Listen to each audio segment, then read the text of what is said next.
उसको गाँव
Very good evening to one and all.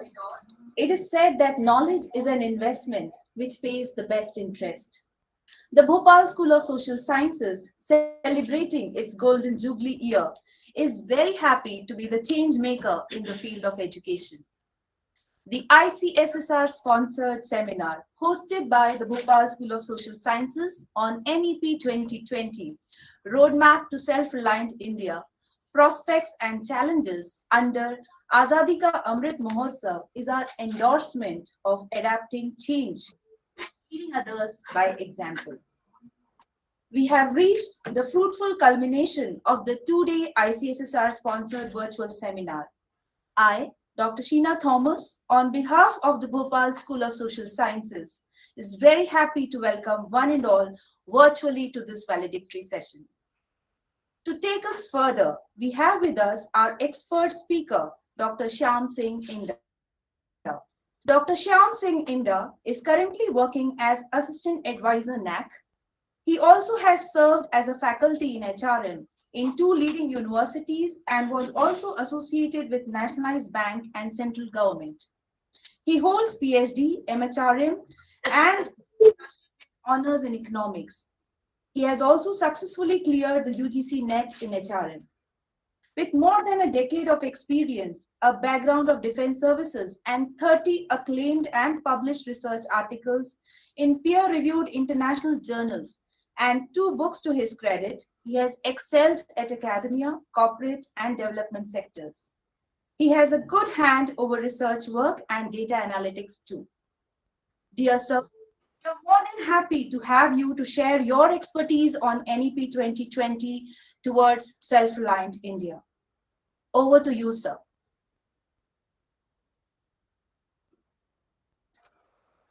Dr. Shyam Singh Indra? Thank you so much. I hope the voice is audible to all of you. Yes, sir. Yes, sir. Yes, sir. I'll take an excuse because there will be a lot of disturbance because right now I'm traveling also. So please pardon me for that if there is any sort of disturbance. Thank you, Bhopal Institute of Social Science, to give this opportunity to address very meticulously about the new education policy. So I'll try to cover the major aspects in a short span of time because the policy itself is a very huge policy. So as we are aware, this the national education policy, it's a landmark change. Why we say it's a landmark change? Because this sort of education system was very much needed. Needed in the sense that it is addressing a lot of problems, such as it's leading to revamping of the course and exam structure. The in multidisciplinary institutions, there is a one concept about that there should be multidisciplinary institutions in order to facilitate students and teachers for their career development also. It has also enhanced emphasis on vocational courses and especially digitalization of education. We all have gone through this pandemic also, and we have from experience, we know that online education is one of the most important medium of instructions that has taught to us because previously we did not give it such much importance.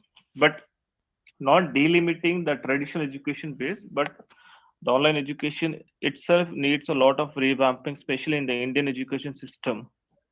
And this new education policy, which we say it has a vision about what? It has a vision and potential to change the Indian education system. Why? Because it relies on a comprehensive commitment for public implementation. Why we say it's a comprehensive public implementation? Because it involves the stakeholders, including the Prime Minister and the Education Minister. Such has been the layout of this national education policy that the people at the top notch and bottom, including all the stakeholders, they are directly, indirectly involved in this new national education policy. But talking in terms of Indian higher education system, there are a lot of issues which also needs to be addressed. One of the important issues when we talk of an Indian higher education system is about access. So what happens, especially in this national education policy, they have taken a lot of initiatives, but still there are a lot of many areas. For example, we have minimum transportations, especially when we talk of the remote areas, the villages, or the which are located in difficult terrains. So one of the important things this national education policy is trying to improve is the transportation facilities, so that this gap of access to higher education it gets minimal also. Second, more important thing is that exposure of the students and teachers, especially to the international levels. We do have courses, but basically if we see that our courses it does not focus especially on the international parameters also. It does not delimit the importance of the traditional education. We should have the base of traditional education, but we should also be aware about what is happening at the international level. So, as a result, because that is not imbibed in our syllabus, we lack exposures to the international parameters or what is happening in the international level. But this national education policy has given emphasis that traditional education should be given important, but not delimiting the importance of the what is it international education. Then it has also tried to bring in the Divyanjan, the specially able childrens.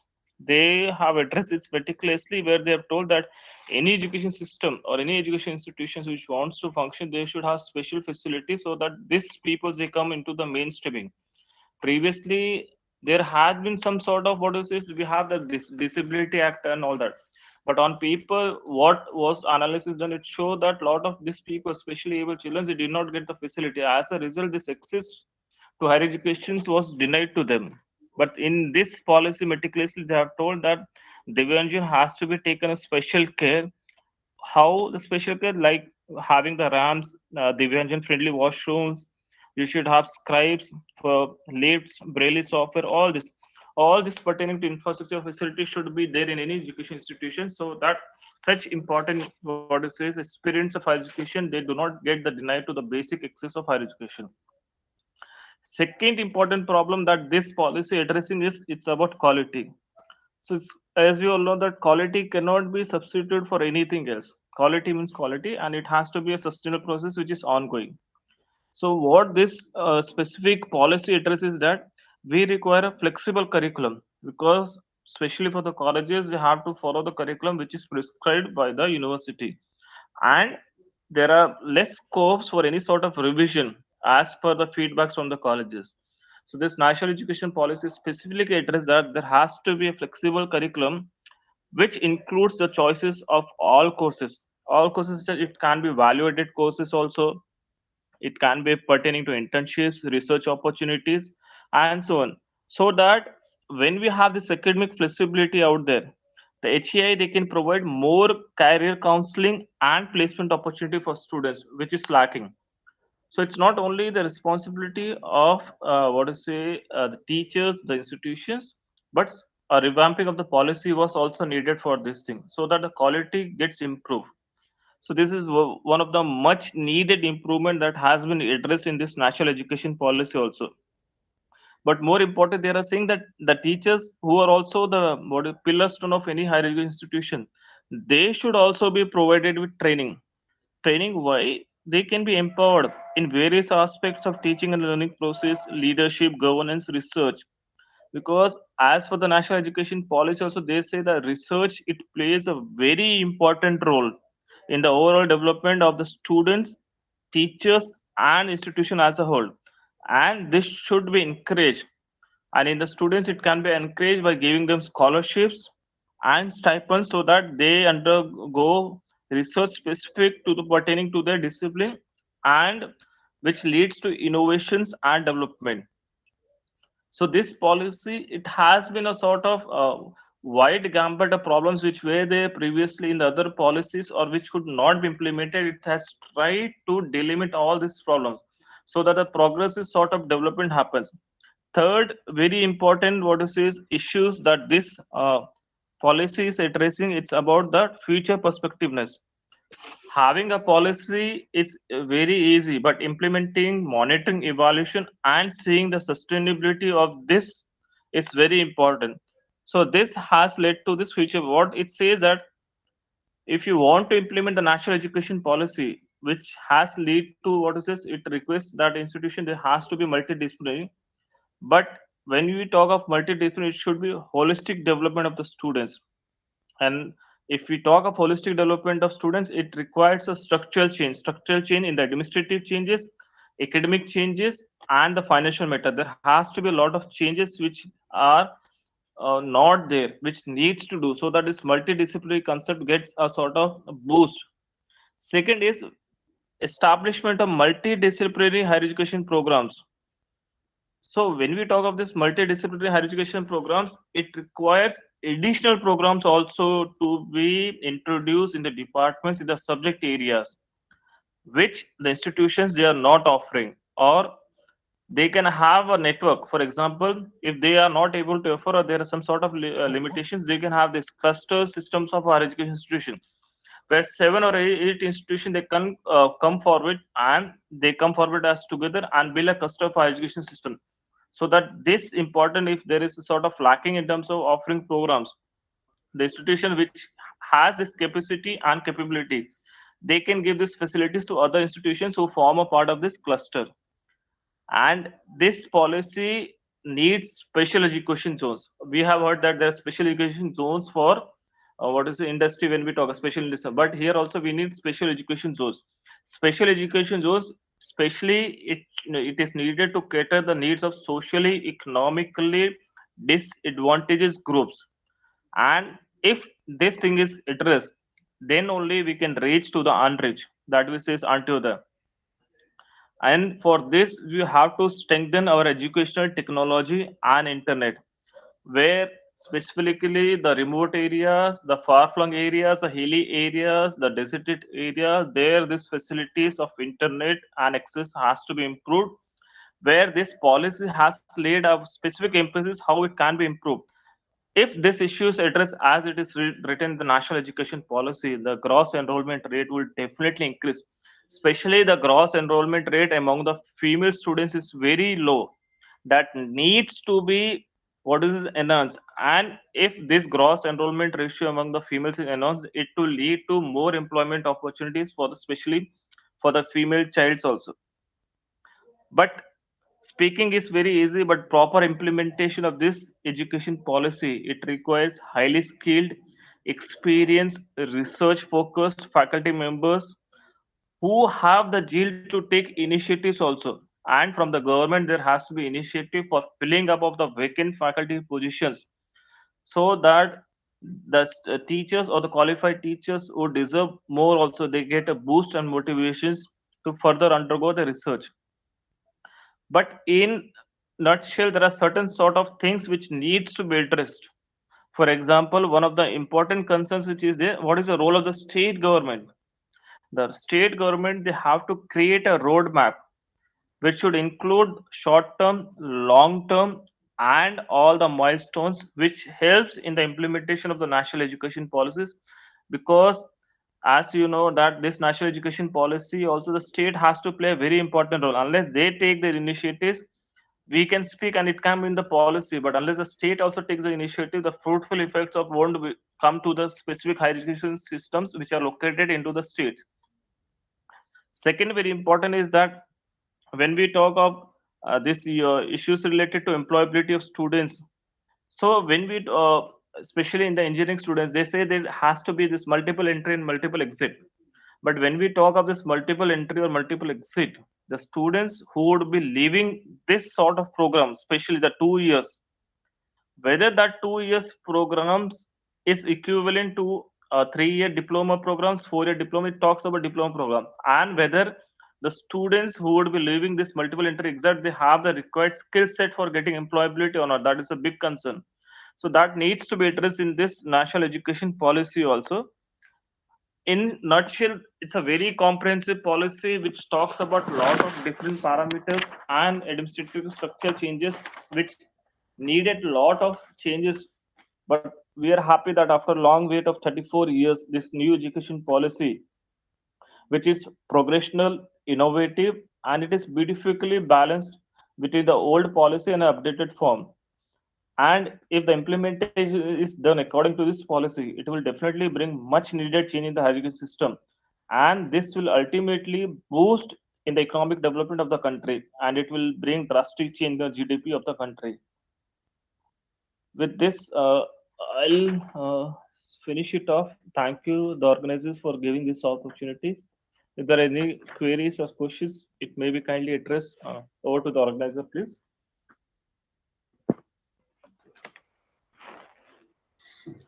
Thank you so much, sir. As you rightly said, quality cannot be substituted for anything else. BSS has created many quality benchmarks under the able leadership of our principal, vice principal, and the internal quality assurance cell. Thank you so much, sir, for your valuable time and for your expertise on the topic of NEP 2020. I now request Dr. Sheba Joseph, our IQAC coordinator and the co-convener of this virtual seminar, to give us a summary of 2 days of the virtual seminar sponsored by the Indian Council of Social Science Research. Thank you, Dr. Sheena. Good afternoon to one and all. Respected Dr. Shyam Singh Inda, Assistant Advisor, Dr. Father John PJ, Principal, Dr. Sister Sonia Kurian, Vice Principal, colleagues, and my dear participants. We are really delighted to share a brief summary of ICSSR-sponsored 2 days national virtual seminar on NEP 2020, a roadmap to self-reliant India, prospects and challenges. The keynote address was delivered by Professor C.B. Sharma, Director, School of Education, Indira Gandhi Open University. He emphatically discussed on various aspects related to NEP 2020. And the previous NEP 1986 emphasized a lot on computerization, computer education software, and we have seen that in the last 30 years, India helped to export scholars who had leading the industries and institutions of the world. But this policy intended to reverse with the vision of our Honorable Prime Minister gave on making self-reliant India. As we all know, Sir has correctly pointed out in his keynote address, 70% of the population and children live in villages and in rural areas, and they don't have access to good school and teachers. And this policy promises to provide primary education in mother tongue. Anganwadis will be converted for retaining children and provide equal learning opportunities to children. Children from poor economic background will be provided breakfast, and this will change the fate and face of education. More than 30% of recommendations have already been implemented, and this policy puts vocational education, academics, co-curricular and extracurricular at the same pedestal. The challenge is to establish credibility of the institutions in society. The challenge education faces is that of bureaucracy. It's a great policy, very pinpointed and futuristic in nature. The challenge is to infuse the self-respect and power in teachers to speak the truth. The challenge is to create an academia which is apolitical, which works only in the interest of the nation and students. And again, he reiterated that it's a landmark policy which has the capacity to change and transform the face of the nation. On day one, track one, the theme was NEP 2020 Implementation Strategies. The chairperson of the session was Professor Alok Gadia, Associate Professor at Banaras Hindu University, and 13 papers were presented under this theme. And Professor Gadia highlighted on the possibility of India becoming the Vishwa Guru by adapting NEP 2020 in its letter and spirit. And the second track was on industrial and academia readiness. The chairperson of the session was Professor Sumit Narula, Professor at Amity University, Gwalior. Dr. Narula spoke about the NEP and the changes that have been initiated to make the education system foolproof for the generations to come. 11 papers were presented during the session. And in track 3, NEP 2020, that is day 2, Reimagining Vocational Education was chaired by Dr. Rashmi Jain, Assistant Professor, Department of Social Work, Jamia Millia Islamia University, Delhi. And 10 papers were presented in the track on reimagining vocational education. Track 4 was on India 2.0 Vision for India for 2047, Azadi Ka Amrit Mahotsav. The chairperson of the session To be a part of this seminar on NEP 2020, a roadmap to self-reliant India, prospects and challenges. On behalf of the Bhopal School of Social Sciences, first I extend my most sincere thanks to the Almighty God for making this two-day seminar a grand success. To begin, I would like to extend my heartfelt gratitude to ICSSR, our funding agency, for powering this seminar. I want to thank our chief patron, Archbishop Most Reverend Dr. A. Sebastian Durairaj, for showering his blessings. I thank our patron, Dr. Father John P.J., principal of the college, who is always a guiding force behind the program. I thank our vice principal, Dr. Sister Sonia Kurian, for her constant support. A special thanks to our keynote speaker, Professor C.B. Sharma, and subject expert, Dr. Shyam Singh Inda, for accepting our invitation and adding value to this seminar. Sir, your thoughts have truly inspired us. I want to express my gratitude to our chairperson of different tracks for sparing their valuable time. I thank Dr. Sheba Joseph, IQAC coordinator, for steering the show. With a deep sense of appreciation, I want to thank Dr. Sheena Thomas, convener of the program. We have been fortunate enough to be backed by an advisory committee, Golden Jubilee Committee, Student Support Committee, technical and support team for their tireless contribution.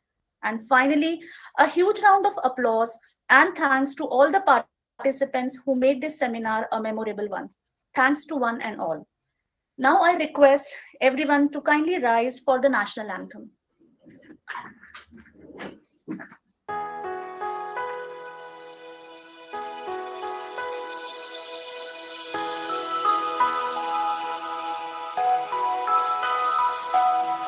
जनगण मन अधिनायक जय हे भारत भाग्य विधाता पंजाब सिंध गुजरात मराठा द्राविड़ उत्कल बंगा विंध्य हिमाचल यमुना गंगा उच्छल जलधि तरंगा तव शुभ नामे जागे तव शुभ आशीष मांगे गाहे तव जय गाथा जनगण मंगलदायक जय हे भारत भाग्य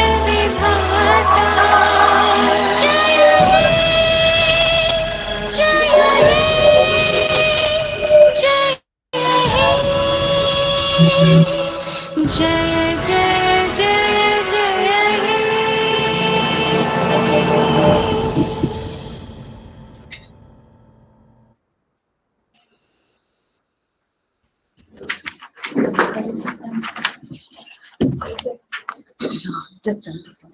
Dear participants, the feedback link has been shared on the chat box. Kindly use the feedback link to register your feedback. This will help you get the certificate of participation. This has to be done in the coming 1 hour, following which the link will be closed. So, dear participants, take 2 minutes of yours. And with this, we officially come to the close of the program. Thank you, one and all.